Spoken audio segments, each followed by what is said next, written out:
एफसी बलूचिस्तान व पाक फौज की जानिब से रहमान कल्ला रोड किली अब्दुर्रहीम चमन में प्री मेडिकल कैंप का इनेकाद किया गया। बलूचिस्तान न्यूज़ के रिपोर्टर जलाल अचकज़ई के मुताबिक इस कैंप में 1200 मरीजों का मुफ्त इलाज, मुआवजा और अद्वियात भी दिए गए। इस मौके पर NWB के नुमाइंदे मोहम्मद अचकज़ई ने मीडिया से बातचीत की। دغه پری میډیکل کیمپو چې کومه سلسله شروع ده د 3 میاشتې شروع ده چې دا د اف سی بلوچستان د جانب او د پاک فوج کوم د 11 پنجاب نوټ دغه د جانب دي. نو نن چې کوم پری میډیکل کیمپ دی دا د رحمان کاله پر روډ دی کلی او دریم دی. په دغه پری میډیکل کیمپ کې نن د 12 ناجوړی د فارج د ویکسین کیږي، د رقم د پولیو ویکسین ورکول کیږي. دا غشنان د فارج چې کوم د غذایی کلت شکار دی واغه ته هغه جوبلی سیمور توي هغه مواد دي ورکول کیږي. د دې سره د زنان د پر زنان ډاکټران راغلي چې دوی ته به دوايي ورکوي او پری ورکوي.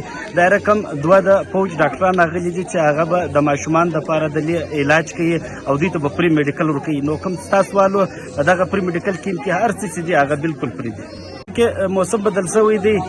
فرنټیر کورپ چې کوم برګیډیر شکیل صاحب دی دا رقم CO 11 پنجاب چې کوم دی نو دی ماته دا اختیارات راکړي دي او زموږ سره یو کمیټي ده. دا کمیټي چې موږ دا ګورو په مختلفو علاقو کې چې د کوم خلکو د هسپتال څخه یا د هیلث فیسلټي څخه اکسس نه وي واغه علاقو ته موږ راځو. نو در اوسه پورې چې د 21 زیات نن دا 22م پری میډیکل کیمپ دی دا شروع دی.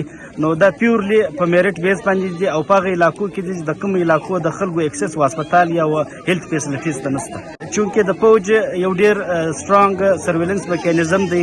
د دې مختلفه خلک چې دی هغه په هسپتالو کې وزټ کوي، هغه مختلفه BHOs ته چې د کوم علاقې څخه د پیشنټ فلو زیات وي بس بیا په هغه علاقې کې چې دی د هغه علاقې د مشر سره یا د نوټیبل سره خبره وشي او بیا د هغه علاقې ګراوند چیک واخیستل شي. نو دا پیورلی په میریټ بیس دی او د هغه خلکو د پاره دی چې یو هغه ډیزروینګ خلک او بل واغه هسپتالو ته اکسس نه یا هیلث فیسلټي ته اکسس نه داغه څخه پر ډیر زیات تعداد باندې دغه کم هیلث فیسلټي یا هسپتال هغه لري. نو هغه علاقو ته ورکی دا پری میډیکل کیمپونه ډیر مننه. یا